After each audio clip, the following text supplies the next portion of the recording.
धन धन सतगुरु तेरा ही आसरा। प्यारे सतगुरु प्यारे शासना जी, कैसे हैं आप सारे। मैं प्रेमी विजेंद्र कुमार इन सब सभी का स्वागत करता हूं आपके अपने प्रोग्राम सच की राह टाइम्स में। तो उम्मीद करता हूं पिताजी की दया से आप सारे बिल्कुल ठीक ठाक होंगे। तो चलिए अरदास से प्रोग्राम को शुरू करते हैं। धन धन सतगुरु तेरा ही आसरा। हे मालिक तुझे लाज है, अब बहुत हो चुका, तू दया में रहमत कर। तेरे प्यार मोहब्बत की राह में चलने वालों को कोई दुख तकलीफ नहीं। हे मालिक सबको सुमति बख्शना, सुमति किसे कैसे देनी है, जिसे जैसे देनी है वैसे दीजिएगा, वो आपकी मर्जी। धन धन सतगुरु तेरा ही आसरा। और सबसे पहले तो आप सबसे क्षमा प्रार्थी हूँ कि 10 बज गए, लेकिन भागा दौड़ी बहुत ज़्यादा है। आप सिर्फ आके मुँह धो जाए और मुँह धो करके आपके सामने बैठ गया। मैंने कहा चलो आपसे आज बात की जाए और जो षड्यंत्रकारी है उस पर भी चर्चा की जाए कि कैसे कैसे वो गुमराह कर रहे हैं सेवादारों को। आखिर मनसा क्या है। कई बार होता है कि यार मोटो तो हो किसी का कुछ भी करने का। एक मिनट रुकना शास्त्री जी, आंखें उठा लूँ जरा, अपनी दिखने में थोड़ी सी दिक्कत है।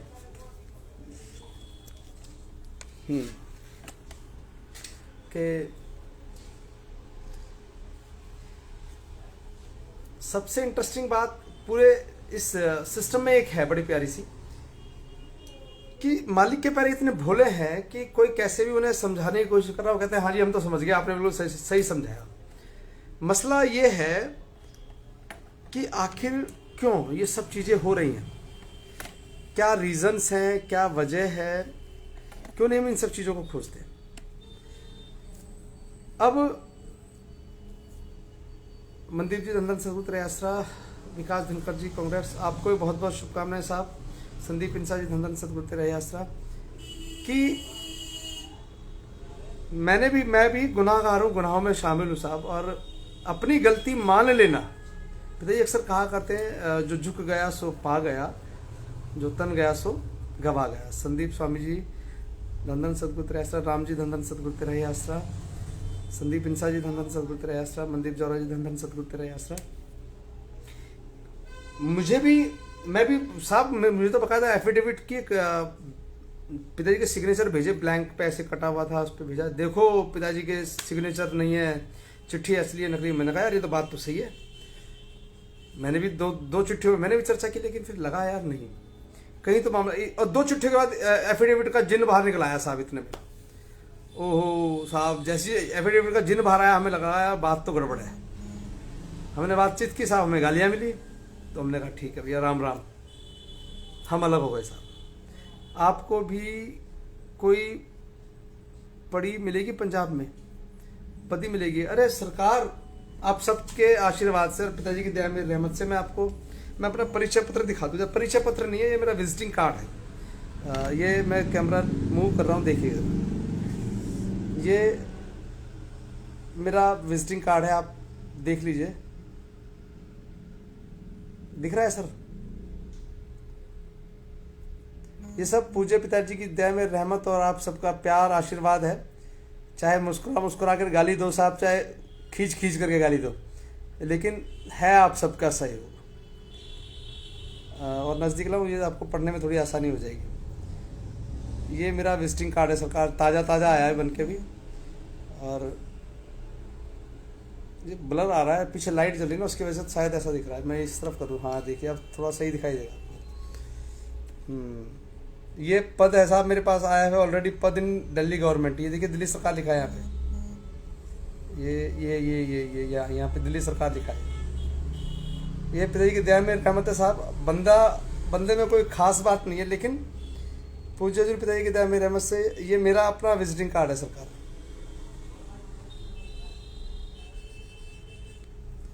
तो मुझे और किसी पोस्ट की ज़रूरत नहीं है, मेरे पास है। मैं इसको भी अगर कर पाया ठीक से तो ये भी बहुत बड़ी बात है। और बबली बहन, धन सतगुरु तेरा ही आसरा। बबली दारो जी है कनाडा से, आपका बहुत बहुत स्वागत। तो हम बात कर रहे थे कि और जो भी साथी सेवादार बधाई अजरे साहब, आप सबको बहुत बहुत बधाई। आप सब ने वो कर दिखाया जो करना चाहिए था। और मैं आपको एक चीज़ बताऊँ, नोटा की तो ऐसी हवा निकाली आप सबने साहब, माशाल्लाह मज़ा आ गया। जो नोटा कर रहे थे, लेकिन अब एक बात तो समझ में आई है पूरे इस प्रोपेगेंडा में, और ये बदलाव बहुत ज़रूरी था, क्योंकि 2 चीज़ें हुई हैं इस चुनाव में, 2 बहुत महत्वपूर्ण चीज़ें हुई हैं। एक,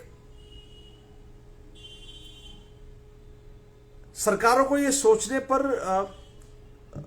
मजबूर करेंगे आप लोग कि एक बड़बोले मुख्यमंत्री ने ये कहा कि असी ये मफलर सा, वो क्या मफलर बोल रहा हूँ, वो क्या होती है, वो चद्दर सी होती है, वो लपेटी और कह दिया असी बाबे नू ले आ रहे हैं, थे ऐसी ये करांगे वो करांगे।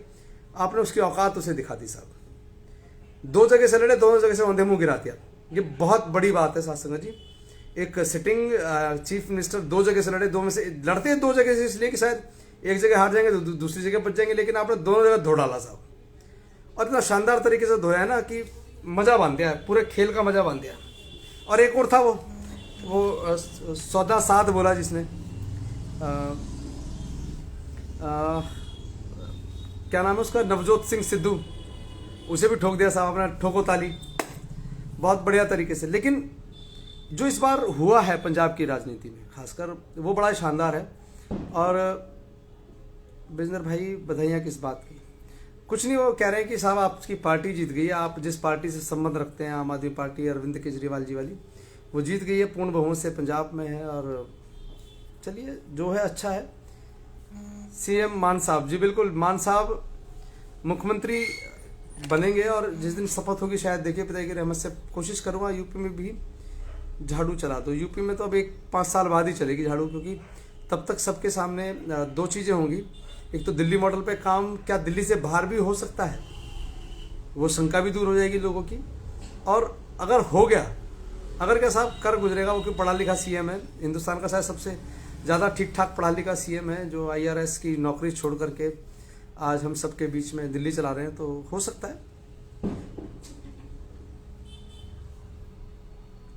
तो अभी अगर पंजाब बहुत अच्छे से चला पाए, नशा मुक्त कर पाए, और बहुत सारी चीज़ें अगर हो पाई, अच्छे से हो पाई सब चीज़ें, क्योंकि मुख्यमंत्री जो बनने वाले हैं अभी मान साहब, उन्होंने भी आज एक बात कही कि ये मैं नहीं चाहूँगा कि मेरे पंजाब के बच्चे अगर बाहर जाएं। नोटा को 1,20,000 को गए हैं, नोटा को 1,20,000 गए हैं। प्रजापति ये महत्वपूर्ण जानकारी आपको किसने दी? 1 लाख समझ रहे हैं आप कितने होते हैं? 1 लाख को भाग करेगा जरा 117 से। मैं अभी दिखाता हूँ आपके और आपके आकाओं की औकात क्या है, कि कैसे संगत को गुमराह करते। पता है, पढ़ा लिखा बंदा हूँ, तुम्हारे सामने कम पढ़ा लिखा हूँ, तुम्हारी ऐसी दुर्गति कर दूंगा तुम याद करोगे। 1,20,000 लिखे ना, अभी रुको, अभी मोटा मोटा दिखाऊंगा तुम्हें, और तुम्हें अभी दिखाऊंगा सामने। जिस विधानसभा में तुम्हारा अगर कह रहा हूँ ना कि सबसे ज़्यादा वो नोटा को मिले, अभी उस विधानसभा में तुम्हें खोल के दिखाता हूँ अभी हाल ही हाल। कैलकुलेटर अच्छा लगता है कि जब तुम लोग आके उछल कूद करते हो, कि तुम सच सुनना तुम्हारे बस की नहीं है। अरे अपने उस फूफा से पूछ तो लो एक बार कि चिट्ठी पिताजी ने लिखी थी नहीं लिखी थी। अब उस पर चर्चा नहीं होगी कि चिट्ठी असली है नकली है। वकीलों ने भी कहा कोर्ट में कि हाँ, सरकारी वकील ने कहा हो तो कि डेरा प्रमुख के द्वारा चिट्ठी लिखी जाती है और जैसा कहा जाता है वैसा लिख के देते हैं। अब बताइए, अब चिट्ठी की राइटिंग पिताजी की है, मिस्टेक्स भी चलिए पिताजी ने कर ली, तो तुमने तो पिताजी को अनपढ़ भी बता दिया, तुमने पिताजी को गोभी राम भी बता दिया। अरे नालायको, तुम कब आओगे समझ में, तुम कब समझोगे इन समझोगे। नोटा की हवा नहीं, अरे नोटा की निकली साहब हवा, भी दिखाता हूँ देखो कैसे निकलती है। 1,20,000 1 2 3 1,20,000 को भाग किया हमने 117 से, बराबर। अब यार तो बहुत सारी गिनती हो गई। 1,025 यानी कि 1,026 के लगभग पर विधानसभा में वोट पड़ना चाहिए। जोन सी विधानसभा बोलो, मैं खोल के दिखाता हूँ, देखो ये और साथ संगत जी आप भी एक बात ध्यान दीजिएगा, ECI की वेबसाइट पे जाएगा, इलेक्शन कमीशन ऑफ इंडिया, उस पर जाइएगा। और मैं दिखा रहा हूँ कि मैं आपको ये मैं आपको दिखाऊंगा, आप सब देखते रहिएगा साथ साथ। ये एक वेबसाइट है, ये रही इलेक्शन कमीशन ऑफ इंडिया की वेबसाइट है। ये मुख्य चुनाव ऊपर वाला सेलेक्ट कीजिएगा, ये पेज खुलेगा दूसरा, पर आपको यहाँ से दिख रहा है, यहाँ से दिखाई दे रहा है, यहाँ से दिखाता हूँ आपको। ये देखिए ठीक से दिख रहा है आपको। ये सेकंड वाले पे आप जाइएगा, यहाँ पर एक नया पेज खिल गया, इसको सेलेक्ट स्टेट पे जाएगा पंजाब, फिर उस पर आ जाइए। पंजाब की सबसे पहली जो विधानसभा नंबर 1 है वो उसका नाम है अबोहर, अल्फाबेटिकली चलती है। और मैं आपको नजदीक एक मिनट स्टैंड से निकाल दूं इसको, मुझे भी दिखता रहेगा ना कौन अब क्या लिख रहे हैं साहब। ये देखें, ये है 10 नंबर पे, यहाँ पर जीता है जो कैंडिडेट जीता है उसका नाम है अरुण, नहीं जीतने वाला कैंडिडेट कौन है, 37%। यहाँ पर जीती है आपका अरुण नारंग है, सेकंड नंबर पर आए हैं। पहले नंबर पर इंडियन नेशनल कांग्रेस है, ये यहाँ से दिखाई देगा आपको, इंडियन नेशनल कांग्रेस 49,000 वोट पाए। आम आदमी पार्टी को यहाँ मिले हैं 44,453, यहाँ पे कांग्रेस जीती है। अब आप देखें टोटल वोट 1,33,000 पोल होता है। ये आपको एक चीज और दिखा दूं मैं, वायर बैटरी कम है मेरी, कोई बात नहीं डांगी साहब, ओंकार ही रहने दे मेरे भीतर ज्यादा, कोई बात नहीं। ये देखें रिजल्ट ECI.gov.in, ये मेरा बनाया हुआ पेज नहीं है, क्योंकि ये नोटा नोटा का जो मंत्र पढ़ा है ना इन लोगों ने, और ये अब ये देखें आप, ये टोटल पोल वोट है 1,33,102 वोट। अब 10 नंबर पे देखिए कौन सा कैंडिडेट है। इस कैंडिडेट का नाम है NOTA, none of the above. 721 vote इसको बटन दबा के मिले और 5 postal vote, 5 vote by post जो है, टोटल 726 वोट। या तो अब आप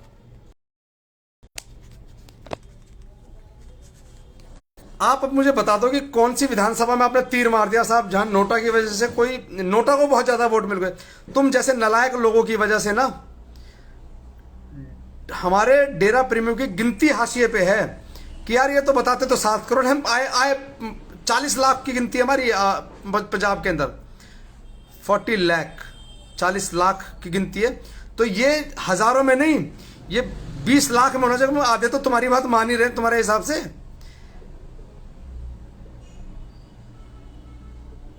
अरे पंजाब छोड़ो, तुम सारे हिंदुस्तान में बंद कर लो उसे। लेकिन डांगी साहब सलीके की बात करो, राजनीतिक विंग वाले के कहने से तो 726 वोट में डले। अरे पूरे वोट डले। अगर मैं आपकी बात पे हूं ना, कहां डले, मेरे पास जो आंकड़े हैं उसमें आप एक विधानसभा है बुढलाडा देखो, मैं दिखाता हूं आपको। बुढलाडे में ओपन समर्थन था बुधराम को, शायद बुधराम ही नाम है उनका, जो वहां से विधायक लड़ रहे हैं।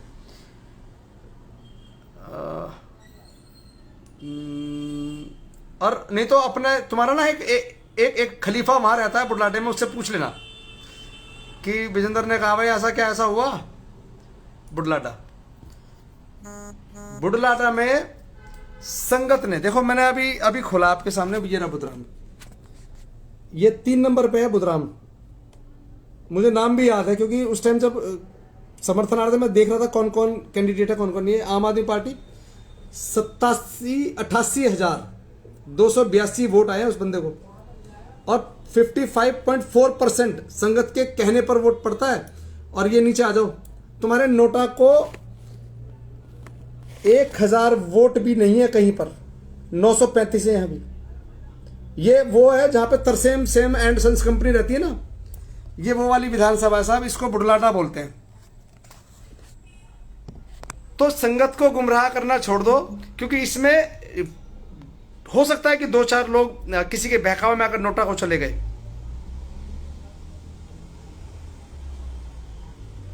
समझ रहे मालिक के पैरों। संगत इतनी जागरूक है, संगत समझती है इस बात को कि बड़ी मुश्किल से, बहुत मुश्किल से, बड़ी मुद्दतों के बाद ये वोट डालने का अधिकार हमें मिला है। और ये बहुत सारी कुर्बानियों के बाद, शहीदी देने के बाद आई है। और कुछ लोग आए उछल कूद करते हुए, कहने नोटा नोटा नोटा। अहंकार बढ़िया रहने दो, अहंकार बहुत बढ़िया चीज है। अहंकार पालोगे तो बहुत कुछ पालोगे साहब।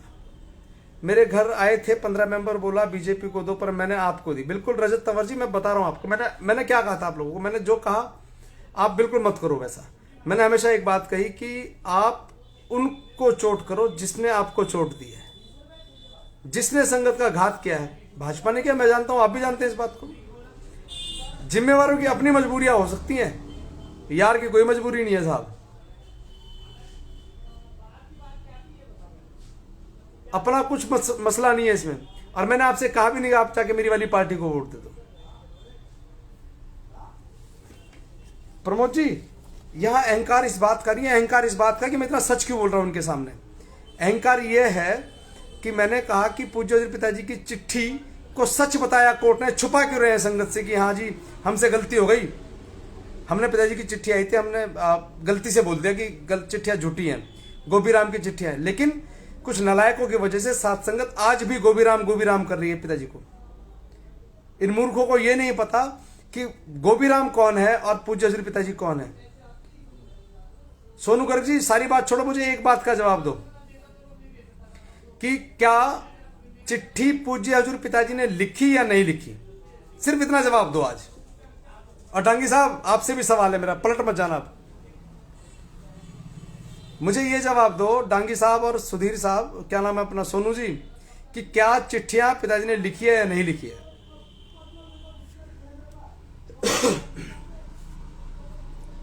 है जवाब तो जरूर दीजिएगा। और डॉक्टर रामपाल जी बहुत बहुत स्वागत साहब आपका भी, आयुर्वेदिक डॉक्टर साहब बहुत बहुत स्वागत आपका। पिताजी ने कोई पत्र नहीं लिखा, तो उनसे पूछो कि कल कैसे उन्होंने अपनी पोस्ट में लिखा, यही तो कह रहा हूं, तुम पूछो उनसे।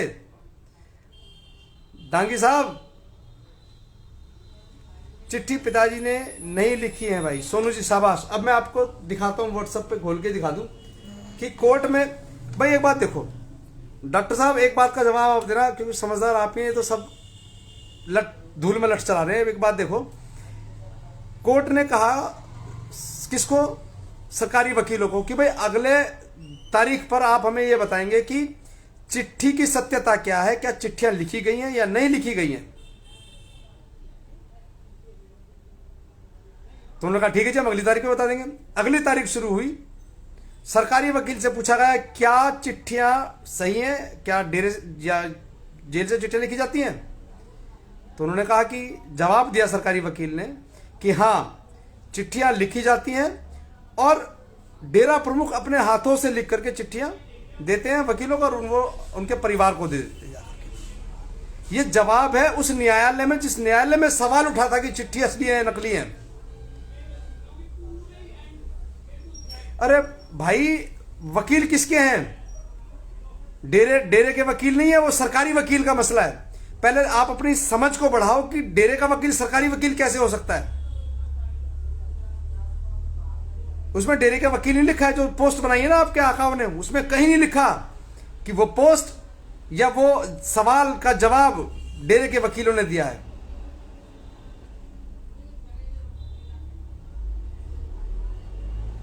अरे हम में तो ताकत है, तुम में तो बड़ी ताकत थी, तुमने तो घोषणा भी कर दी, तुम तो मानते। एक बात देखो, जब तुम ये कह रहे हो कि 21 दिन के लिए वो आए ही नहीं, तो सिर्फ ड्रामा था, तो उस ड्रामे को तुम हकीकत क्यों बना रहे हो यार। 21 दिन रह गए वो, तुम में इतनी ताकत नहीं कि दर्शन करा पाए। अभी एक्चुअली तुम खुद कंफ्यूज हो डांगी साहब कि आखिर ये मसला क्या है यार। पिताजी आ भी गए, चली भी गए, अब घेर तो लो, कैसे घेरो, फोटो नहीं दिखाई जी।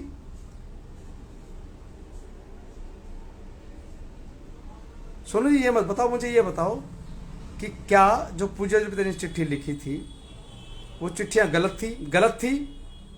तो जब कोर्ट में जब चैलेंज किया गया इस बात को कि भाई वकील साहब बताएंगे, सरकारी वकील, डेरे का वकील नहीं है कोई भी, अभी सरकारी वकील से पूछा गया कि भाई बताओ जी क्या चिट्ठियां आ रही है नहीं आ रही है। एक्चुअली मसला ये नहीं है। अब मैं 2 मिनट के लिए हाइड कर रहा हूँ मैसेज और अब बात करेंगे जरा खुल करके, क्योंकि मैं पढ़ता रहूंगा तो मैं डाइवर्ट होऊंगा, जो मैं कहना चाह रहा हूँ वो नहीं कह पाऊंगा। मसला ये नहीं था कि पिताजी चिट्ठी भेज रहे हैं या नहीं भेज रहे हैं। मसला ये नहीं है कि नाम चर्चा में संगत बहुत बड़े स्तर पे इकट्ठा हो रही है नहीं हो रही है। मसला ये भी नहीं है कि सफाई अभियान हो रहा है या नहीं हो रहा है।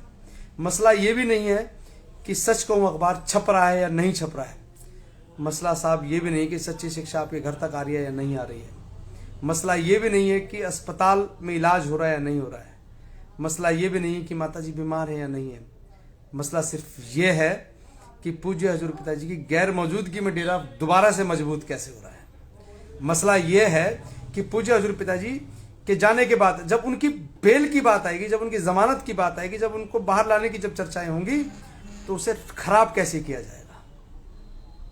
मैं आप सब बुद्धिजीवी कहूंगा आप लोगों को कि अगर आप 10 बजे रात को भी जग करके मुझ जैसे किसी मुंहफट बेवकूफ आदमी को सुन रहे हैं तो आप बुद्धिजीवी हैं साहब। आपका जमीर जागा हुआ इसलिए सुन रहे हैं आप। मेरा सीधा सवाल आपसे एक बात है, पंचकुला दंगा episode number 1, Panchkula episode 2, Panchkula 3, 4, 5, 6, 7, 8, 10। पिताजी के साध्वी यौन शोषण मसले में कहां ये कारगर है ये जो चर्चाएं चल रही हैं?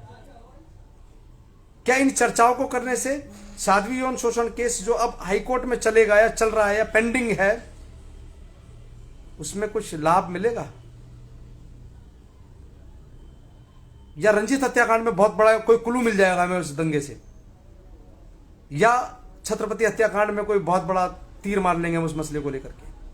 लेकिन नहीं साथ संगत जी, मैंने पहले भी आप सबसे कहा है कि हाई कोर्ट में पिटीशन पेंडिंग है वकीलों के द्वारा भी, और खट्टा सिंह एंड सन्स कंपनी की तरफ से पेंडिंग है, जिसमें यह कहा गया है कि 17 अगस्त 2017 को डेरा मुखी के घर पर आवास पे एक मीटिंग होती है जिसे तेरावास कहा जाता है, जिसमें दंगे की पूरी प्लानिंग करते हैं लोग, और 25 अगस्त 2017 को पंचकुला की गली गली जल उठती है। उस दंगे की प्लानिंग डेरा मुखी के आवास पर होती है, और जब और लोगों पर देशद्रोह का मुकदमा बनाएगा तो डेरा मुखी और डेरा मुखी का परिवार उस देशद्रोह की धारा से बाहर क्यों? इन पर देशद्रोह का मुकदमा चले और पंचकुला का दंगे का मुकदमा इन पर चले। ये एक पिटीशन पेंडिंग है माननीय Punjab and Haryana high court में, और उस पिटीशन को बल देने का जो मसला चल रहा है वो episode number 1, episode number 2, episode number 3। मुझे बताओ ना आप में से कोई, अब मैं मैसेज हटा दिया मैंने, अब मैं पढ़ लूंगा आपका मैसेज। आप मुझे एक बात बताएं कि क्या साध्वी यौन शोषण मामले में जिसमें पूज्य हजूर पिताजी को 20 साल की सजा है, क्या पंचकुला दंगा की चर्चा से वो दोष मुक्त हो जाएंगे? एक व्यक्ति ये कह करके आपको अपने साथ जोड़ता है कि मैं पिताजी के केसेस लड़ूंगा, मैं पिताजी के केसेस में आगे बढ़ूंगा, मैं आपका साथ लेकर चलूंगा, लेकिन है कहां है? प्यारे सतगुरु की प्यारी साध संगत जी, बहुत सिंपल बात यह है कि जिस प्रकार उदाहरण दे रहा हूं, उदाहरण के साथ समझ रहा हूं, और उदाहरण भी बिल्कुल सटीक है। अभी तक पूज्य हजूर पिताजी का, पूज्य हजूर पिताजी का नाम बेअदबी कांड में नहीं था, लेकिन बरगाड़ी एपिसोड जैसे बस में भरते ना सवारी, ऐसे एसआईटी वालों ने सारे वही सवाल पूछे पिताजी से। आप उठा के देख लेना, जो सवाल उस प्रोग्राम में उठाए जाते हैं, फेथ वर्सेस वर्डिक्ट प्रोग्राम में उठाए जाते हैं, जिसमें एक बात कही जाती है प्रोग्राम के शुरू में, हम दुनिया के सामने लाना चाहते हैं राम रहीम अपने पूज्य गुरु जी की सच्चाई। क्या सच्चाई है पूज्य गुरु जी? इसके बारे में बात की कभी कि 138-40 मानवता भलाई के काम करते हैं हमारे गुरु जी? कभी बात की उस पर? नहीं। क्या बात होती है? डेरा सच्चा सौदा में वैश्यावृत्ति का अड्डा है, वहां वैश्यावृत्ति होती है। डेरा सच्चा सौदा में सारे बरगाड़ी के अपराधी वहीं छुपे हुए हैं। डेरा सच्चा सौदा में मलोट बम कांड के सारे कौन सा है वो, मोड़ मंडी बम ब्लास्ट कांड के सारे अपराधी यहीं छुपे हुए हैं। क्या मसला है यार? मसला क्या है?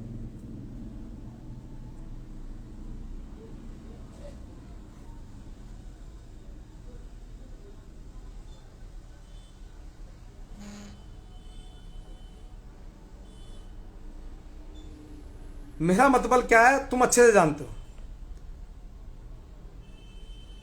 और डांगी साहब, मैं माफी चाहूंगा, अब आपको बहुत दिन हो गए खुले में घूमते हुए, जब मुझे ब्लॉक कर देना चाहिए आपको, क्योंकि आपके जो दिमाग की जो समझदारी है ना, वो मेरे सवालों में नहीं आ रही है।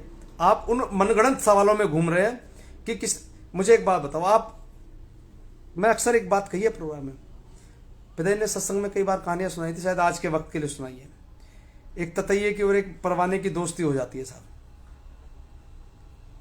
बड़े ध्यान से सुनिएगा, मालिक के पैरों, थोड़ा कड़वा बोल रहा हूं लेकिन बर्दाश्त कीजिएगा। अगर बर्दाश्त ना करो तो गाली दे देना, मैं ब्लॉक नहीं करूंगा किसी को।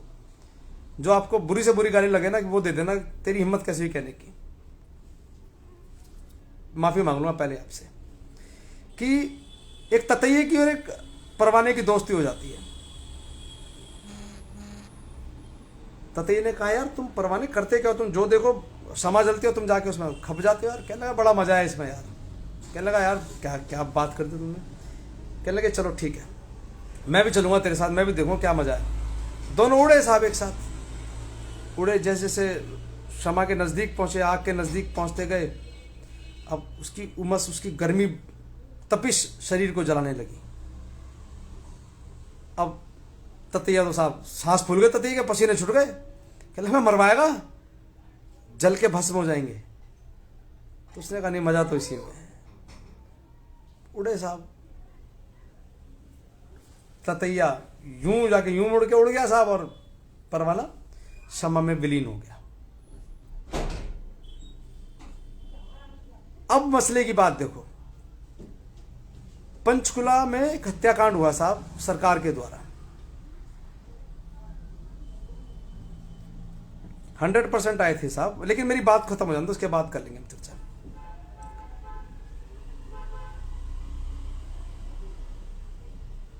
पंचकुला में एक सरकारी हत्याकांड होता है जिसमें हमारे कई 100 सेवादार मारे गए होंगे, लेकिन आधिकारिक तौर पे जो सरकार पुष्टि करती है उनकी, वो 52-55 लोगों की करती है। 52-55 लोग मर जाते हैं, मार दिए जाते हैं सरेआम सरकारी गोलियों से। कहीं कोई चर्चा नहीं, कोई खबर नहीं है साहब। आपको एक सिंगल परिवार अगर कहीं मिले रोता हुआ कि मेरा गया था पंचकुला मर गया, तो मुझे बता देना साथ संगत जी, एक मिले, एक। लेकिन जो ततैये है ना, ततैये जिनके सिर्फ सेक लगी, वे मरे नहीं, सेक लगी, सिर्फ ताती हवा लगी और आगे चिल्ला रहे हमारा तो लॉकेट भी उतार दिया। लॉकेट तुम्हारे गले में हाथ डाल के उतारा था किसी ने? अगर मैंने कहा तुमसे, विजेंद्र ने कहा लॉकेट उतार के जाना भाई, वहां जा रहे हो, तो आपने कहा हाँ जी आ जाएंगे। क्यों? क्योंकि तुम ततैये थे, तुम परवाने नहीं थे। परवाने तो साहब लौटे नहीं, और जो लौटे ना परवाने, वो सब आज भी उसकी याद में आंसू बहाते हैं, बक बक नहीं करते हैं कि वहां बुलाए क्यों थे, वहां मरवा दिए, ये कर दिए। जिस वक्त अगर मालिक कहा भी जा रहा था तो आप कर क्यों रहे थे उस टाइम विश्वास इस बात का? तब तो बस भर भर के ले जाते हैं, हाँ जी हम भी चलेंगे, हम भी तुर्रम का, हम भी परवाने, ततैये थोड़ी हम। शर्म आनी चाहिए जो आज इस वक्त इस दौर में बात करते, पंचकुला मरवा दिए, पंचकुला दंगा करा दिया, ये कर दिया, वो कर दिया। अरे जब 17 जगह 17 नाके हैं मुख्यमंत्री के कहे अनुसार, 17 नाके, 17 जगह बैरिकेटिंग थी पंचकुला में। पानी की बोतल छतरी तक तो रखवा ली थी साहब, और आग लगा दी। तो फिर तुमने कैसे लगा दी, मुझे तो समझा दो। ये तमाम लोग जो आपको उकसा रहे हैं, बहका रहे हैं, ये कर रहे हैं, वो कर रहे हैं, एफिडेविट दे दो, ले लो। साथ संगत जी याद रखना, आपको हंसना तो दूर, रोने की भी स्थिति में नहीं आ पाओगे कभी।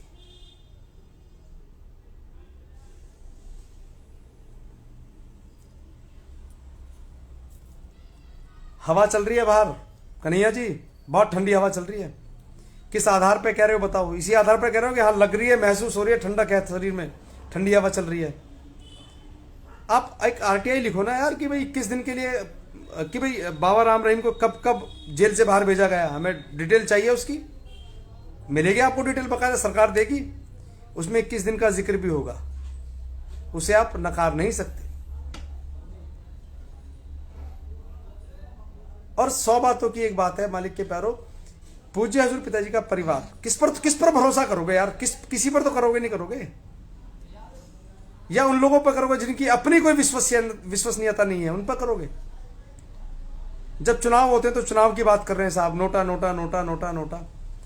जब सुनवाई हो रही है नपुंसक मुकदमे की, तो साहब अस्पताल में ऑपरेशन हो रहे थे। जब बरगाड़ी कांड की बात होती है, जब एसआईटी जांच कर रही है, तो साहब पूरे के पूरे 10-10 दिन 15 दिन एक ही चर्चा चल रही है कि ये वाला नाम, ये वाला नाम के लोग इसमें शामिल हैं, ये वहां देखे गए, वहां पकड़े गए, यहाँ बग गए। क्या मसला है यार? लेकिन हम नहीं पूछते सवाल। हमें यह पूछना चाहिए, तुमने पिताजी को गोभीराम कहा कैसे? तुम्हारी हिम्मत कैसे हुई?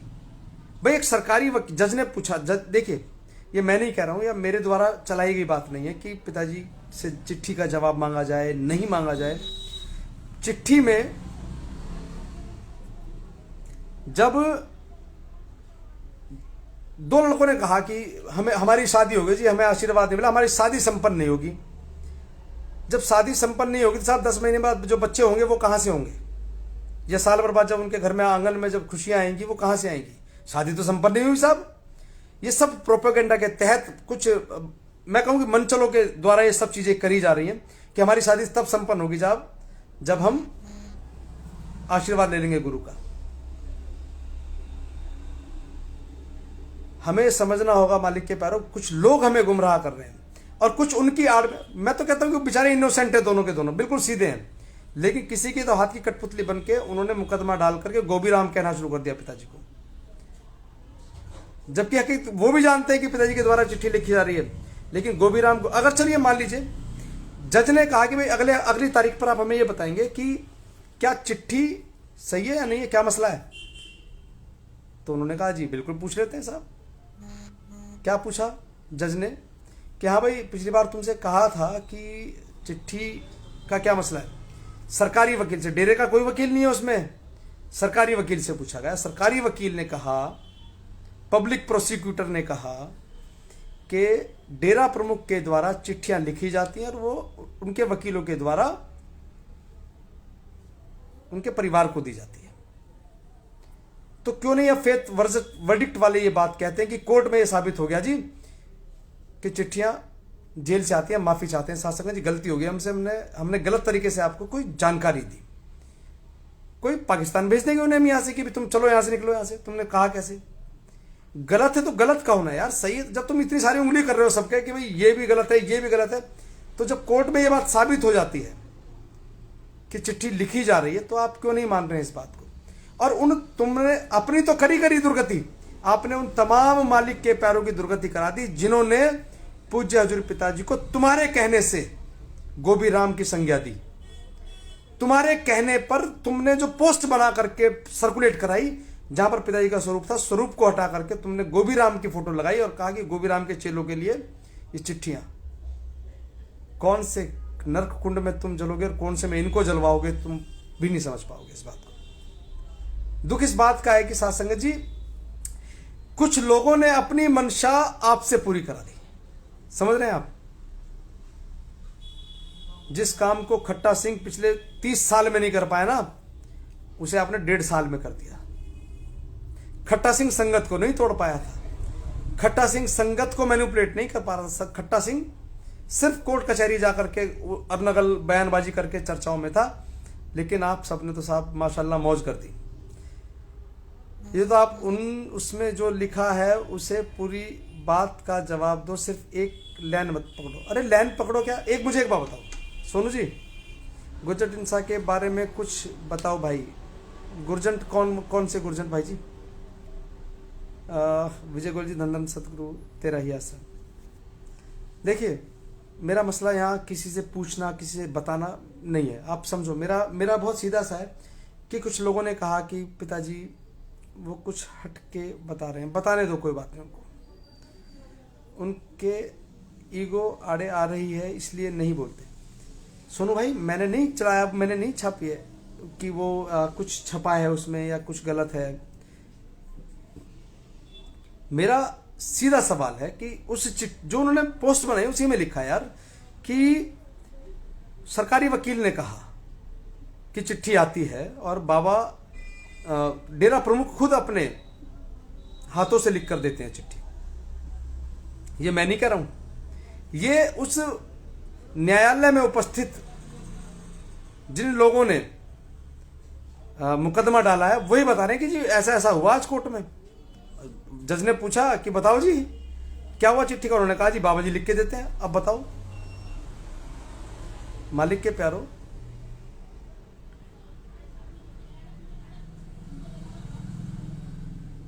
हमने तो नहीं कहा कि यार कुछ तुम ऐसी पोस्ट बना देना, पोस्ट अपने आप बनाइए। देखिए चोर कितना भी शातिर हो साहब, गलती करता है और गलती कर बैठे इसको। हमें थोड़ी पता था यार कोर्ट में क्या हो गया, कन्हैया को भी नहीं पता था, विक्की जी को भी नहीं पता था, और सोनू भाई तुम्हें तो बिल्कुल भी नहीं पता था कि तुम भी कोर्ट नहीं गए, मैं भी नहीं गया कोर्ट। लेकिन बताया किसने? चोर कितना भी, फिल्म डॉन फिल्म का डाला वो, चोर कितना भी शातिर हो वो अपनी गलती कर बैठता है साहब। तो गलती है ना, क्यों बताया कि यार वहां पे पिताजी लिख रहे हैं चिट्ठी? हमने तो नहीं लिखा ना, हम इस बात का दावा कर रहे हैं कि पिताजी चिट्ठी को, कि भाई वकील ने कह दिया कि हाँ चिट्ठी वहीं से आ रही है, लिख रहे हैं गुरुजी लिख रहे हैं, हमने नहीं कहा इस बात को। ये बात कौन कह रहा है? ये बात फेथ वर्डिक्ट वाले कह रहे हैं इस बात को। इस बात को रवि नड्डा अपने मुझे पर्सनल मैसेज किया रवि ने, देखो मैं दिखा दूंगा आपको।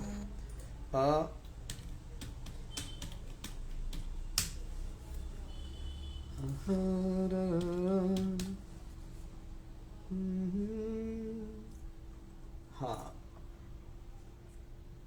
ये आगे जी साहब, एक मिनट, पेज अभी स्लो है थोड़ा सा, पता नहीं क्यों, नहीं तो मैं दिखाता हूँ आपको। कोर्ट ने तो पिताजी को भी दोषी करार दे दिया, तो क्या हम वो भी सच मान लें?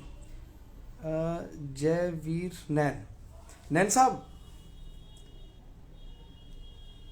अभी ये सवाल नहीं है कि पिताजी को दोषी करार दिया या नहीं दिया। सवाल ये है कि दो लड़कों की शादी हो जाती है, वो एक मुकदमा दायर करते हैं कि भाई हमें आशीर्वाद दिलवाओ, चाहे चिट्ठी के माध्यम से दिलवाओ। तो चिट्ठी आती है साहब, उनको कहो परिवार वालों को वो भी हमारा नाम उसमें लिखवा दे चिट्ठी में, हमें भी आशीर्वाद मिल जाए। तो उन्होंने कहा जी चिट्ठी तो नकली है। तो फिर एक जज से एक एप्लीकेशन डलवाई कि भाई हमें ये आप समझवाओ कि चिट्ठी असली है नकली है क्या है। तो जज ने कहा कि सरकारी वकील को आदेश दिया कि भाई अगली तारीख पे जब आप आएंगे ना, तो इस बात को भी तस्दीक कंफर्म कीजिएगा कि चिट्ठी है या नहीं है, उसका मसला क्या, चिट्ठी आती है नहीं आती है। ठीक है साहब। अब चिट्ठी जब आई तो उस चिट्ठी में नैन साहब, जब अगली कोर्ट लगती है, देखो आपको दिखा दूं मैं, ये मिल गई है मुझे, देखो मैं दिखा भी दूं, ये नड्डा साहब ने बड़े खुश होकर भेजी थी मुझे यस्टरडे। ये देखो, ये यही है चिट्ठी साहब। और बाकायदा एक गलत आदमी को सही चीज भेज देते हैं कभी कभी। ये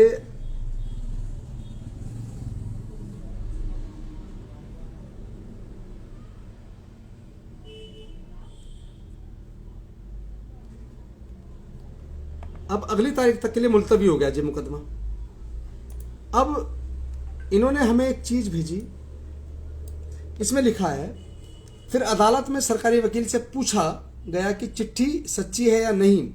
तो इस पर सरकारी वकील, यहां डेरे के वकील ने लिखा है। सोनू भाई, आप अक्सर कहते हो ना, आप अक्सर कहते हो कि डेरे के वकील आगे, डेरे के वकील नहीं लिखा है इसमें, क्योंकि ये इतने महान लोग हैं जिन्होंने लिखा है कि वो गलती नहीं करते। उन्होंने लिखा है, इस पर सरकारी वकील ने कहा, यहां लिख सकते थे चाहते तो, यहां डेरे के वकील ने लिखा। डेरे के वकील लिखते तो और फंस जाएंगे साहब। सरकारी वकील ने कहा कि चिट्ठी की डिमांड पूज्य गुरुजी के परिवार की तरफ से की गई थी और जैसा वो चाहते हैं वैसा हम डेरा प्रमुख से लिखवा कर हम दे देते हैं। यह चिट्ठियां डाक के जरिए ना भेजकर वकील के जरिए भेजी जाती हैं। इसके बाद परिवार इन चिट्ठियों को बेचता है या झूठी चिट्ठी या चिट्ठी के जरिए कोई अपराध अथवा गैर कानूनी काम होता है तो इसके लिए वो स्वयं जिम्मेवार है। ये एक सवाल का जवाब है सरकार। तो अब एक चीज और बताता हूं मैं आपको, एक मसला, एक मजेदार कहानी हो रहा है, आपको याद होगा या नहीं है तो लेकिन ढूंढ लीजिएगा, शायद आपको मिल जाएगा कहीं ना कहीं, कि सच की राह के प्रोग्राम में एक बार ये कहा गया था कि हमने कोशिश की, शाही परिवार से मुलाकात हुई और चिट्ठियों के बारे में जानकारी, ये तब की बात है शायद जब पूज्य हजूर पिताजी की तबीयत खराब थी और पीजीआई रोहतक लाए थे पिताजी को। तो उस वक्त मैंने कोशिश की थी परिवार से बात करने की, मेरी बात हुई और उन्होंने भी कहा कि आप बोल देना कि हमारी बात हुई है,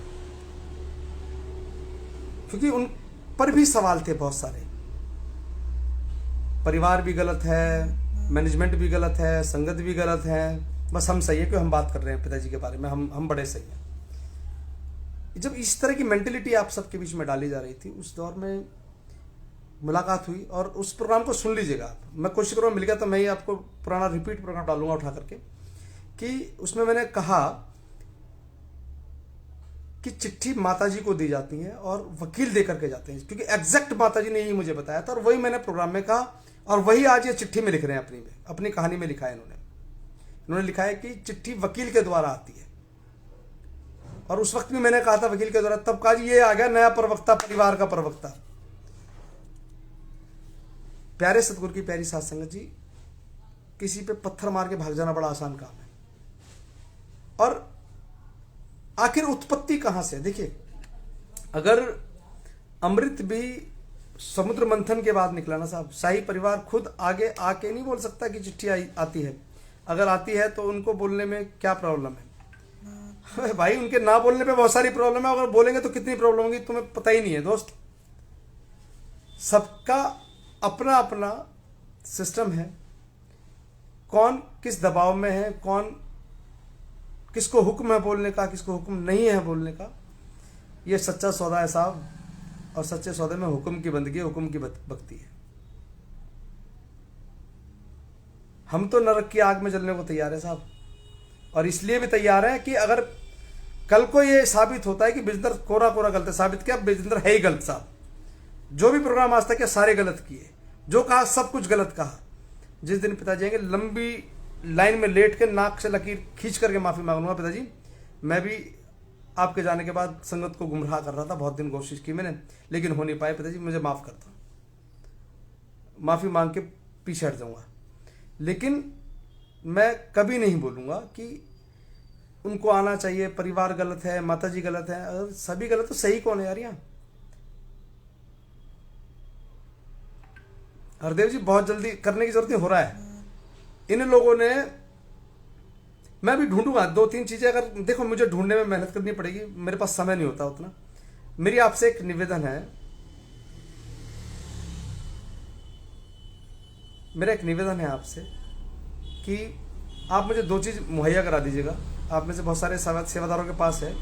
एक तो आरटीआई लगाई थी फेथ वर्डिक्ट वालों ने, नाम भी बड़ा प्यारा सा, लिया ही नहीं जाता। सच की राह तो खटाक से बोल देते हैं, सच की राह को ब्लॉक कर लो जी, यहाँ तो नाम ही जबान पे नहीं चट रहा मेरे, तो मैं तो बार बार गलत बोल देता हूँ। फेथ वर्सेस वर्डिक्ट वालों ने कुछ दिन पहले एक आरटीआई डाली थी, आधी छुपी हुई और आधी उभरी हुई। एक वो चाहिए मुझे, और एक उसके बाद जब मैंने प्रोग्राम किया तो उसके बाद एक कहानी जो इसमें इस वाली कहानी से मैच हो रही है, एक कहानी वो है साहब। मुझे 2 चीज़ चाहिए और मैं कोशिश करूँ ढूंढने की, तो मिल जाएंगी। जस्सी के लिए वोट मांगने के लिए तो टाइम मिल गया उनको, बिल्कुल मिला साहब। दिल्ली से गए थे, 6 घंटे रात खर्च हुए, 6 घंटे हमारे दिन में खर्च हो गया ना, 12 घंटे का समय निकाला। लेकिन समय वो था साहब जो हम अपनी रात खाली करते हैं ना चल के सड़कों पे, बड़ा प्यारा वक्त है वो।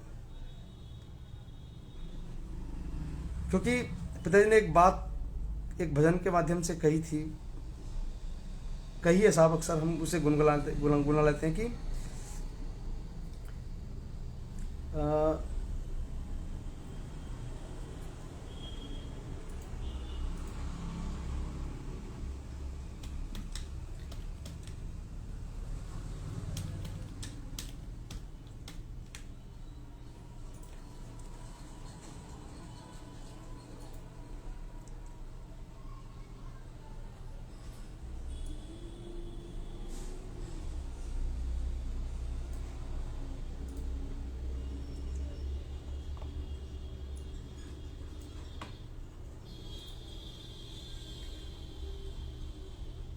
बताओ भाई, किसी चीज़ देखो जिस बारे में मुझे नहीं पता है वो क्या कह रहे हैं तो मैं टिप्पणी नहीं करूँगा। लेकिन हाँ, एक बार उन्होंने कहा था कि मैं मर गया था, मरने के बाद मैं एडम में गया, एडम में मैंने देखा कि मोहनलाल का बुरा हाल हो रहा है और एडम में तमाम लोगों का बड़ा बुरा हाल हो रहा है। तो मेरा मानना है कि जब मुझ जैसा कोई आदमी मर जाएगा ना साहब, तो अगर उसे सदगुरु लेने नहीं आए तो साहब समझो ककरम बड़े माड़े हैं। क्योंकि मैं पिताजी के वचन समझता हूँ और उनको ये समझता हूँ कि सारी दुनिया एक तरफ और मेरे सदगुरु के वचन एक तरफ। अगर पिताजी ने कहा है ना ये कि जब कोई प्रेमी शरीर छोड़ता है तो हम उसे अपनी गोद में लेके जाते हैं, तो जो पिताजी की गोद में बैठ गया वो एडम में कैसे पहुंच गया? कहीं तो गड़बड़ है। या तो पिताजी के वचन झूठे हैं या वो बंदा झूठ बोल रहा है। पिताजी के वचन झूठे हैं, ये हो नहीं सकता है साहब, और बंदा कहीं भी झूठ बोल सकता है।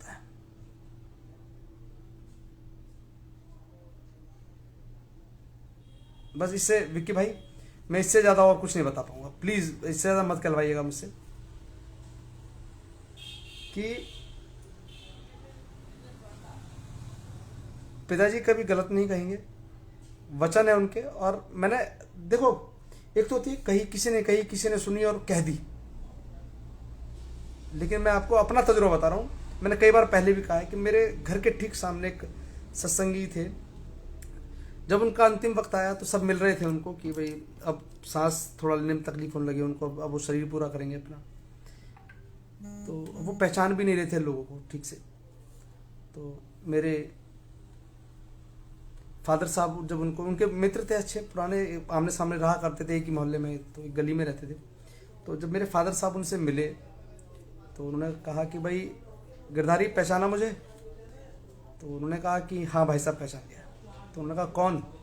कहने के ठेकेदार जी हो आप। और जी ने कहा ठीक है। फिर उन्होंने तुरंत कहा कि भाई साहब आप चल रहे हैं, पिताजी आ गए हैं, मुझे जाना है। और उसके कुछ ही पलों बाद वो शरीर पूरा कर गए अपना। उन्होंने कहा कि पिताजी आ गए हैं, मुझे जाना है। अब आए हैं तो साहब पिताजी लेके जा रहे हैं ना। अगर मैं मरूंगा ना जिस दिन, मुझे पता है कि पिताजी आएंगे और लेके जाएंगे,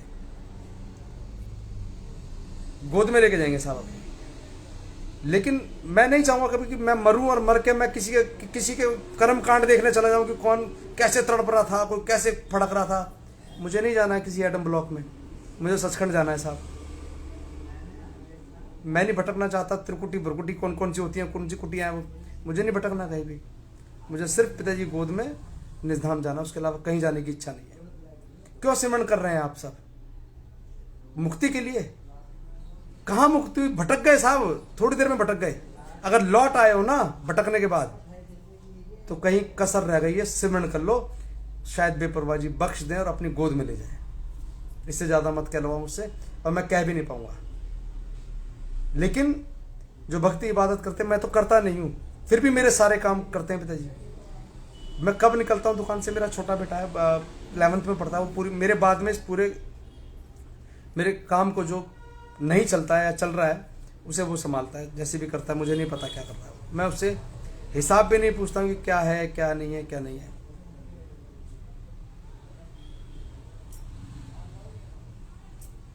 प्यारे सतगुरु की प्यारी साध संगत जी, वो सबके काज करता है। और एक बात और मैं आपको कहना चाहूँगा, मेरे फादर साहब अक्सर कहा करते नाम चर्चा में, वो जब बंगीदास रहे, ब्लॉक बंगीदास रहे, एक बात अक्सर कहा करते कि मानस मजूरी देते क्या राखे भगवान। जब सेवाओं पे जाने के लिए प्रेरित क्या करते थे ना, सोनू जी मुझे आपको ही ब्लॉक करना पड़ेगा। मेरे पास ना इतना दिमाग नहीं है दोस्त कि मैं आप सबको बस आप सबकी कहानियों के जवाब देता रहूं। माफ़ी चाहूँगा दोस्त। Thank you for joining. क्योंकि मेरी भी ना एक सीमा है अपनी, कि मैं ज़्यादा गुस्सा करूँगा नहीं, कि मुझे आता नहीं है गुस्सा भी करता हूँ मुस्कुरा करूँगा साहब। मैं अपनी क्षमताओं में रहकर ये काम करना ज़्यादा पसंद करूँगा, क्योंकि आपने माननी तो है नहीं। 71% नोटा को गए वोट, इसका सबूत आपके व्हाट्सएप पर जरूर सेंड करूँगा। करने की जरूरत नहीं है, तुम विधानसभा बोलना, मैं तुम्हें यही दिखाऊंगा। मैं अनपढ़ नहीं, पढ़ा लिखा हूँ साहब। प्रजापति जी पढ़ा लिखा आदमी हूँ, कम पढ़ा लिखा हूँ लेकिन पढ़ा लिखा हूँ। इलेक्शन कमीशन की वेबसाइट पर चले जाए, जो तुम्हारे आका कहना है कि इस वाली विधानसभा में 71% समझते हो कितने होते हैं? 100 में से 71 वोट नोटा को चले जाएं। 71%, 1% वोट भी ढंग से नहीं पड़ा है किसी विधानसभा में। 1%।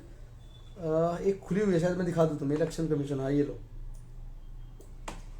ये 11वें नंबर पे नोटा है, ये है बुढ़लाडा। टोटल वोट है, मैं दिखाऊंगा आपको ये, क्योंकि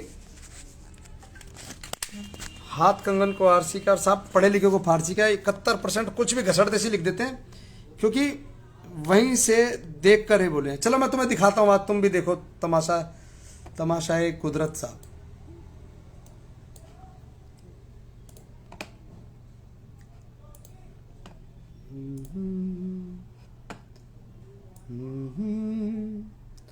चलिए ये अब आते हैं पंजाब पे। ये देखो, ये आप सब देख लें, इस वेबसाइट का नाम है रिजल्ट eci.gov.in।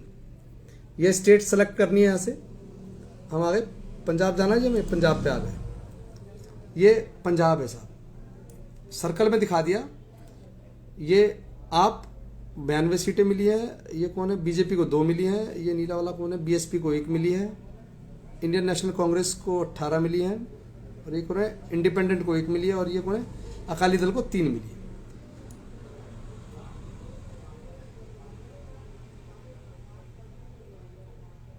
अब ये देखें आप, ये पार्टी वाइज है, ये सीटें भी आ गई हैं यहाँ पे, किस किस को कितनी कितनी सीटें मिल रही हैं। 92 जीत गए, ये जीतने वाली सीटें। अब लीडिंग में कोई नहीं, सब रिजल्ट आ चुका फाइनल। अब ये देखो, अब भैंस के फूफा को देख लेना। अभी कहाँ है भैया प्रजापति जी? आ जाओ, इंतजार है तुम्हारा। ये पढ़ो, 0.71, 1% नहीं है तुम 71%। शर्म नहीं आ रही झूठ बोलते हुए? ये तो पिताजी की रहमत से। ये पढ़ो, ये लिख रहा है नोटा, ये पढ़ो साथ संगत जी, पढ़ लो। और अगर लाना दे सको ना ऐसे आदमी को तो दे दो, दो चार। मैं तो बोल नहीं पाऊंगा, आप बोल दोगे तो अच्छा लगेगा मुझे आज। ये नोटा है। अभी इन्होंने ऊपर मैसेज में लिखा कि 71% वोट नोटा का है। ये 0.71 है साहब, 1% भी नहीं है पूरा। और ये आदमी कह रहे हैं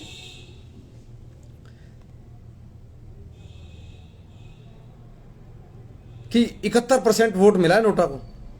71% तो आम आदमी पार्टी को नहीं मिला, एक आम आदमी पार्टी को 42% वोट मिला है, जो कि 92 सीट लेके आई है। ये देख लो, ये टोटल वोट ऑफ परसेंटेज है। मुझे लग रहा है पता क्या है, मुझे लग रहा है कि पिताजी ने मुझे जैसे गधे आदमी को सही चुना है एकदम इस काम के लिए, जो बैठ के आपके बीच में बात कर रहा हूँ ना, क्योंकि वो पॉलिटिक्स के बारे में थोड़ी सी समझ है, कहाँ से क्या चीज़ मिल जाएगी शायद वहाँ भी आ जाए, पता है ना मुझे थोड़ा सा। पिताजी ने शायद इसलिए मुझे आपके बीच में बैठा दिया कि 71 कहेगा और 71 के बाद दिखा दिया तुरंत 1% भी नहीं है। अगर हमारी आबादी 40 लाख है ना साहब, 40 लाख, 40 लाख का मतलब 40 लाख, 40 लाख का 1% भी मान लो साहब, तब भी हम नहीं, इतनी वोट नहीं जितना नोटा को बता रहे हैं लोग। टोटल पोल का टोटल पोल जो पंजाब को हुआ है,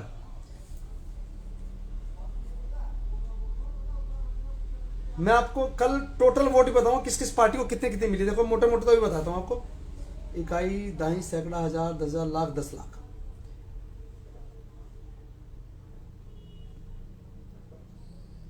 पैंसठ लाख 38,783 वोट आम आदमी पार्टी को मिली है साहब। 65,38,783 वोट। ये भी देख लो आप कैसे देखते हैं इसे, ये भी देख लो, सीख लो मालिक के पर। कल रहूं ना रहूं आप सबके काम आएंगी चीजें।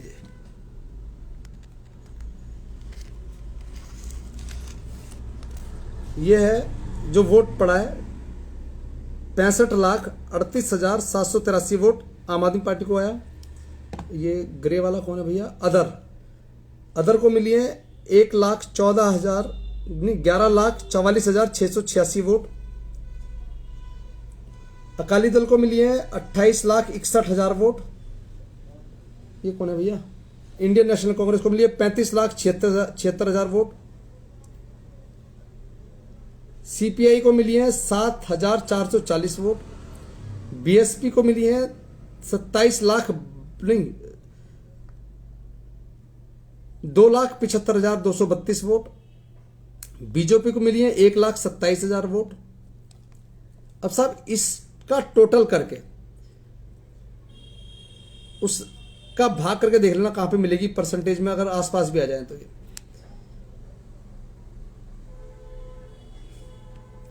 कहां चले गए साहब? प्रजापति जी हो या चले गए? ये काली कौन सी सीआईडी है भैया? भक्ति करो सतगुरु की, चमचागिरी करो मालिक की, कुछ मिल जाएगा। मेरी तरह देखो, मैं चमचागिरी करता हूं तो मुझे ये गोल्डन शेयर मिला है साहब। कर रहा हूं ना सतगुरु की चमचागिरी। अब देखो दिख जाएगा शायद। ये मेरा नया विजिटिंग कार्ड है, पुराना विजिटिंग कार्ड भी दिखाऊंगा आपको। अभी पुराना भी चल रहा है, पड़ा होगा ही।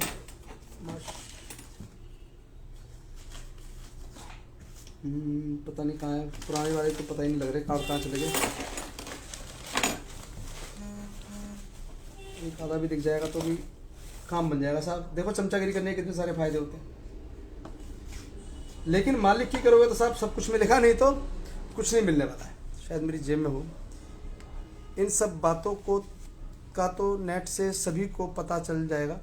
कैसे चल जाएगा? अभी 71% बताया राजीव कुमार जी, 71% नोटा को वोट चला गया।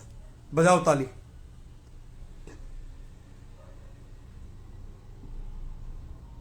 अभी दिखाया ना साहब, कैमरे में उल्टा दिख रहा है। अभी सीधा दिखाता हूँ साहब, पुराना। हाँ ये देखो, ये दोनों कार्ड दिखाता हूँ। जब हम अपने लिए जीते हैं तो साहब ये यहाँ तक पहुँच पाते हैं। ये मेरा विजिटिंग कार्ड है कि,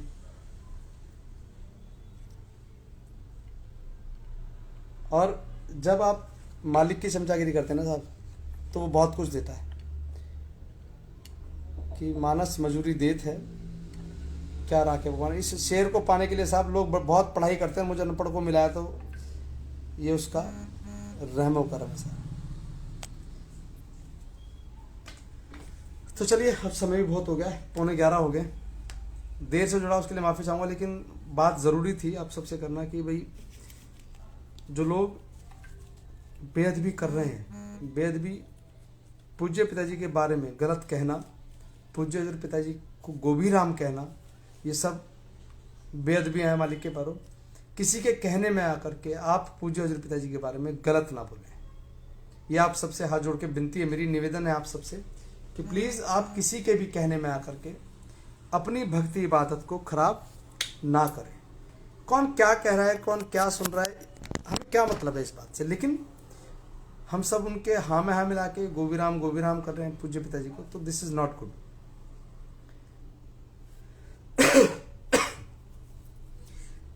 जब ये बात कंफर्म हो गई कोर्ट में कि भाई चिट्ठी पूज्य हजूर पिताजी के द्वारा ही लिख करके भेजी जा रही है, ये मैं नहीं कह रहा हूँ, ये बात फेथ वर्डिक्ट के पेज पर भी है, रवि नड्डा पेज पर भी है, और कई सारे पेजेस भी हैं जिन पर है ये बातें। कालू भक्त नाम चर्चा में नहीं आते शर्म के मारे। मुकेश कुमार जांगड़ जी, भाई जी धन धन सतगुरु तेरा आसरा। दीपक बजाज जी धन धन सतगुरु तेरा आसरा। हरदेव जी धन धन सतगुरु तेरा आसरा। भाई डेरे वालों की वोट कहाँ गई अब की बार? डेरे वालों की वोट, जो मेरे पास सूचना है, जो मेरे पास जानकारी है कि अलग अलग विधानसभाओं के हिसाब से 2-3 विधानसभाओं का तो मेरे पास पुख्ता है। एक मोड़ विधानसभा जहाँ डेरा प्रेमियों ने, जगसीर है वहाँ पे, शायद जगसीर नहीं,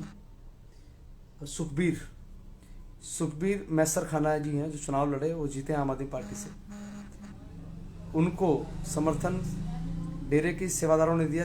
भले ही भाजपा या अकाली दल को बोला गया, लेकिन सब ने सबको दरकिनार किया। अब तक हम लोग सरकारें बनाते रहे किसके कहने पे, मैं नहीं कह रहा हूँ इस बात को बहन वीरपाल जी भी कहती रही हैं। भाई पिताजी के किससे आपका निजी अनुभव सुनाया करो जी। बिल्कुल भाई जी, मेरे बहुत सारे निजी अनुभव हैं। निजी अनुभव तो यह है कि अगर अनुभव नहीं होता तो शायद मैं आपके बीच में नहीं होता। अनुभव यह है कि वो खुदा है और हम बंदे हैं, और हम बंदे इतने गंदे हैं कि उसके रहमो करम को भूल करके उस पर लालचन लगा रहे हैं कि ये तो चिट्ठी गोभी राम की। और कुछ मनचलों के पीछे हमारे बहुत कर्मठ सेवादार कहूँगा साहब। चिट्ठी में क्या लिखा है भाई, बताओगे भाई? चिट्ठी 7 चिट्ठी आई थिंक आई है, 7 या 8 चिट्ठी जेल से पूज्य हजूर पिताजी के द्वारा भेजी गई हैं। और उनमें उन्होंने ये कहा भी था, आपको याद होगा एक लास्ट वाली चिट्ठी में, कि हम बहुत जल्दी आकर के आप सबके दर्शन करेंगे। एक दिन की बात है, सूरदास रोज आते थे साहब मंदिर। ये यहीं की बात है, ज़्यादा दूर की नहीं, वृंदावन की बात है। सूरदास जी आया करते थे रोज मंदिर, उनका नियम था रोज आना मंदिर, चाहे कुछ भी हो, रोज मंदिर जाना है। रोज मंदिर आते, रोज चले जाते, रोज आते, रोज चले जाते। मौसम खराब हुआ, कई दिन लगातार मौसम खराब हुआ, फिर भी आते रहे। और आखिर में एक दिन पंडित ने दुखी होकर पूछ ही लिया, यार सूरदास, तुम क्यों बरसात में परेशान हो रहे हो? क्या तुम्हें कान्हा दिखते हैं? तुम आ रहे हो रोज, नित्य नियम से रोज आ रहे हो, क्या कान्हा दिख रहे हैं तुम्हें? तो उन्होंने बड़ा मुस्कुरा कर एक सवाल का जवाब दिया कि मुझे भले ही ना दिखते हो कान्हा, लेकिन कान्हा को तो मैं दिखाई दे रहा हूं कि मैं आ रहा हूं। ये बात कोई मायने नहीं रखती सत्संग जी की। पिताजी आए और आकर के वो उनको नजरबंद किया गया, हमें नहीं देख पाए। अरे वो तो हमेशा अंग संग रहने वाले हैं साहब, यहां रहते हैं। या तो इस बात को कहना बंद कर दो कि वो हमेशा साथ रहते हैं, मेरे तो हमेशा साथ चलते हैं, जब मैं किसी विपत्ति में होता हूं तो मुझे बचा लेते हैं एकदम से। इस बात को कहना बंद कर दो। अगर उसका अनुभव है ना आपके पास, तो आपको इन सब चीजों की जरूरत नहीं है। जिस दिन पूज्य पिताजी आए, मेरे घर से नामचर्चा घर की दूरी लगभग 40 से 45 किलोमीटर के आसपास रही होगी। जिस दिन पिताजी आए उस दिन अपने आप को नहीं रोक पाए साहब। रात को 11:30 बजे के लगभग अमित चंद जी और रघुवीर का इंतजार किया हमने एम्स ऑल इंडिया मेडिकल के पास खड़े होकर के। ये अपनी नौकरी से छुट्टी पा करके वहीं सीधे घर भी नहीं जा करके वहीं आए। वहां से हम लोग रात को नामचर्चा घर की तरफ गए। नामचर्चा घर से पहले बैरिकेड लगा हुआ था, नामचर्चा घर के बाद बैरिकेड लगा था। हमें पिताजी दिखे नहीं दिखे, लेकिन उन्होंने तो देखा होगा कि यार चल ये बेवकूफ आदमी भी चला ही गया रात को, चल चाहे भले ही 1 बज रहा है। अभी इच्छा थी हमारी कि चलो चल रहे हैं। उससे 3 दिन पहले जब ये खबर चल रही थी पिताजी आ गए आ गए आ गए, तो मुझे लगा यार दिल्ली आएंगे तो कहाँ जा सकते हैं। तो मैं, हमारी एक कोठी वहाँ भी है, क्या नाम है आपका, साउथ एक्स में एक कोठी है, हम साहब वहाँ भी चले गए। हमने देखा यार घनघोर अंधेरा है कोठी में, अगर होते तो सिक्योरिटी गाड़ी बाहर होती पुलिस की या कुछ और व्यवस्थाएं होती। कभी तुम्हें यहाँ ढूंढा कभी वहां ढूंढा, तेरी दीद की खातिर कहाँ कहाँ ना ढूंढा। गरीब मिट गए पामाल हो गए, लेकिन किसी तलक आज तक तेरा निशान ना पहुंचा। लोग खप गए साहब उसकी खोज करते करते कि वो है कहाँ, वो दिखता कैसा है, वो है कैसा, उसकी आवाज़ कैसी है। लेकिन हमें तो उसकी आवाज़ भी सुनने को मिलती है, उसके दर्श दीदार भी होंगे, आज नहीं तो कल होंगे, ज़रूर होंगे। लेकिन कुछ मंचों लोग की कहा सुनी में आकर हम अपने ही लोगों पर सवाल उठा रहे हैं।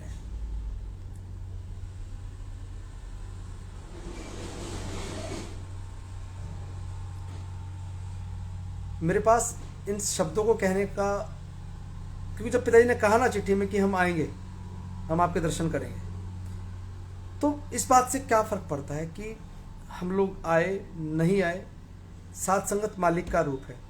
हमारी तो स्थिति साहब सूरदास जैसी है मालिक के बारो,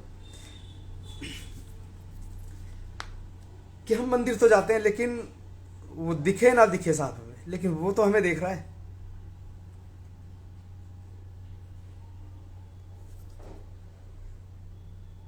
लेकिन बहुत सारे लोग इस बात का फायदा उठाते हैं कि हर नहीं दिख रहे, क्योंकि हम उसे मन की आंखों से कहाँ देख रहे हैं, हम तो उसे हम चाहते हैं कि वो शारीरिक रूप से हमें दिखाई दे, खड़ा दिखाई दे। यही तो गलती कर रहे हैं और इसी गलती का लाभ उठा रहे हैं लोग। अरे सूरदास बनकर तो देखो साहब, सूरदास बनकर तो देखो।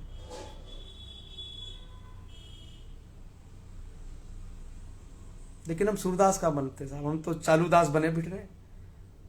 हमसे बड़ा चालूदास कोई नहीं है।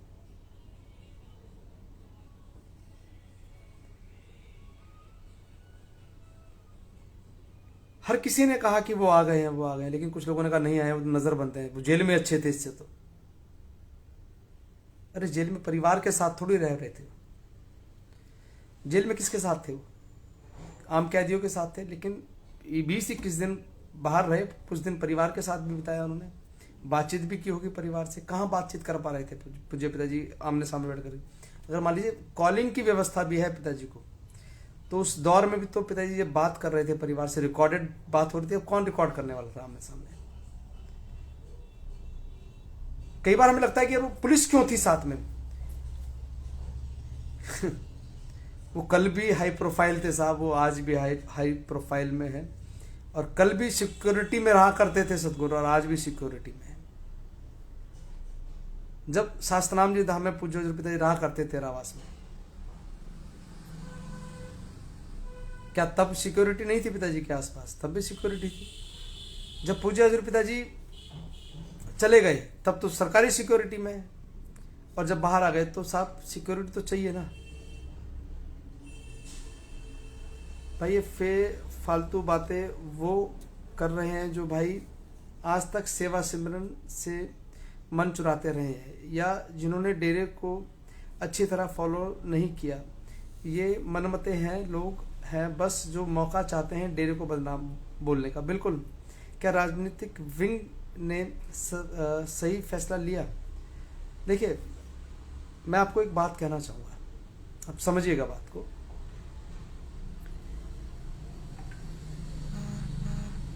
राजनीतिक विंग का फैसला सही है या गलत है? मैं कहता हूँ राजनीतिक विंग ने फैसला गलत ले लिया, लेकिन साथ संगत ने तो उसे ठीक कर दिया ना।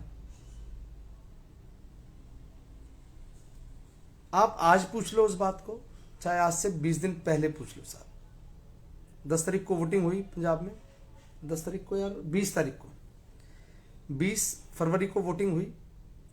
आप 21-22 को पूछ लेते, सब कहते कि हमने जिम्मेवार कहने से वोट नहीं दिया। जिम्मेवार दबाव में हो सकते हैं, हम दबाव में नहीं है, लेकिन दिया संगत ने एकता में वोट साहब।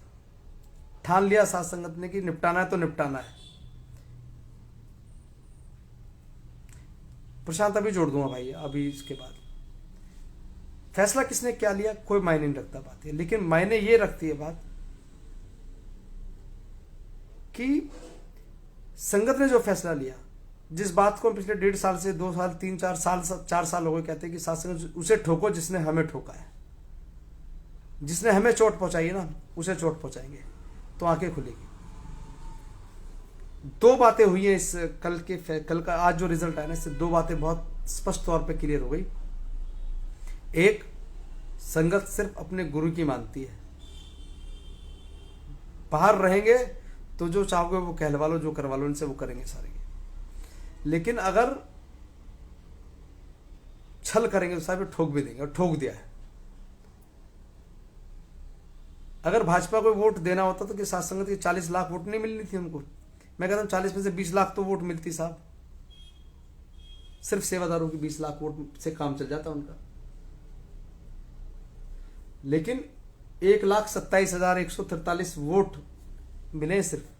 क्या हमारी गिनती, अगर मैं मान लेता हूं कि चलो सारे बीजेपी को हमने डेरे वालों ने दे दी होगी वोट, तो क्या हमारी वोट 1 लाख है? इस रंग बदलती दुनिया में साहब किस किस के रंग देखोगे। लेकिन ठीक है, हमें अपने सिस्टम के साथ रहने की जरूरत है। और एक बात कह रहा हूं साथ संगत जी, पता नहीं क्यों ख्याल में आ जाइए कि सूरदास बन जाओ, तुम्हें वो दिखे ना दिखे लेकिन वो तुम्हें देख रहा है।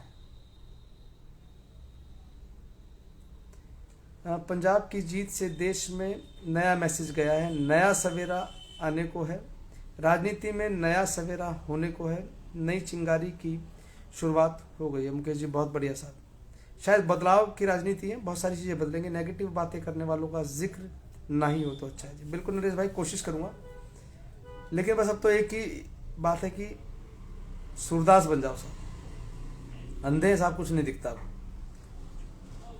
हमें वो भी नहीं दिख रहा है जिसके लिए हम हैं, जिसने आंखें दी है वो भी नहीं दिख रहा है हमें, लेकिन वो तो हमें देख रहा है चाहे हम कहीं भी हैं। वो ये हम वो कहानी क्यों भूल जाते हैं, पिताजी ने अक्सर सुनाई है हमें कि 2 शिष्य थे एक गुरु के, और दोनों को एक एक मुर्गा दे दिया और कहा कि जा बेटा इसको वहाँ काट के ले आना जहाँ कोई ना देखे तुझे।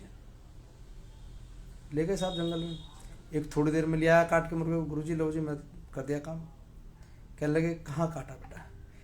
गुरुजी मैं वहाँ गया, पेड़ के नीचे, वहाँ झाड़ सी थी बहुत घनी, मैंने चारों तरफ देखा कोई नहीं था वहाँ पे, कोई मुझे नहीं दिख रहा था, मैं किसी को नहीं दिख रहा था, मैंने खट से गर्दन काटी मुर्गे के लिए आया जी। और दूसरा चेला कहाँ है?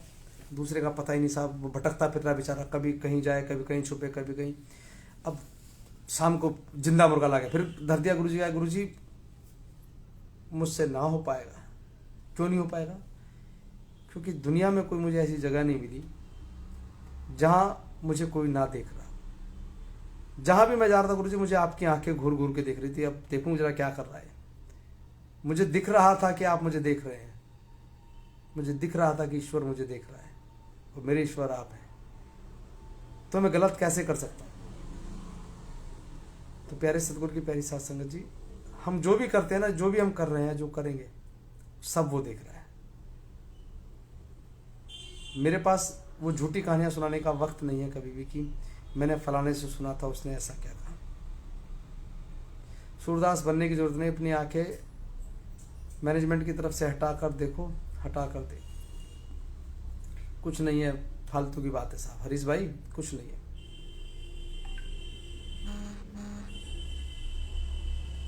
जिस दरबार में हम जा रहे हैं ना साहब, डेरा सच्चा सौदा में, पूज्य हजूर पिताजी के जाने के बाद अगर मैनेज करने वाले लोगों ने मैनेज ना किया होता, शाही परिवार का योगदान ना रहा होता, तो साहब आई थिंक बहुत सारी चीज़ें पॉसिबल नहीं थी, हम सब आज एकजुट होकर के नहीं बैठ रहे होते दरबार में जाकर के। लेकिन ठीक है, आपने आगे खोल रखे साहब, हम तो बंद कर बैठे हैं। अब इससे ज़्यादा और क्या कहूँ।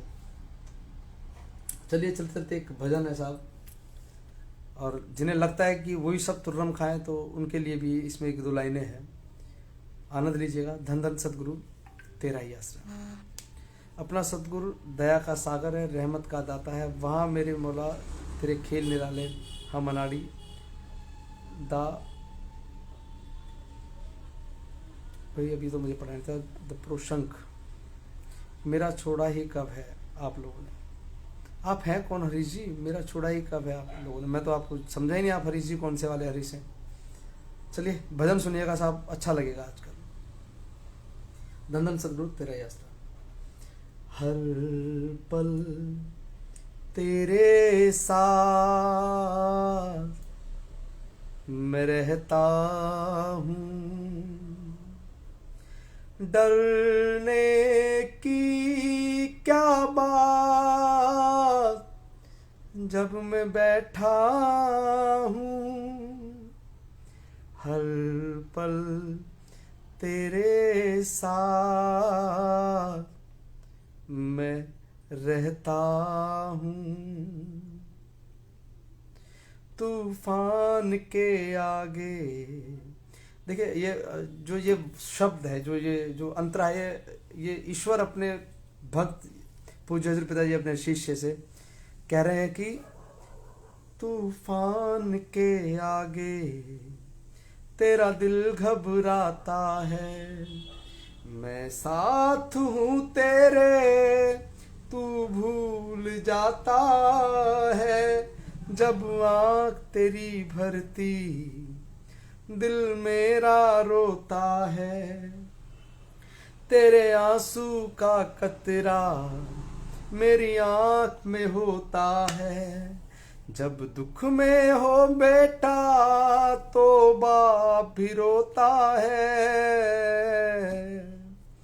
हर पल तेरे साथ मैं रहता हूँ, संघर्ष है जीवन संघर्ष किए जा तू, सुख दुख दो पहलू है मस्ती में जिए जा तू।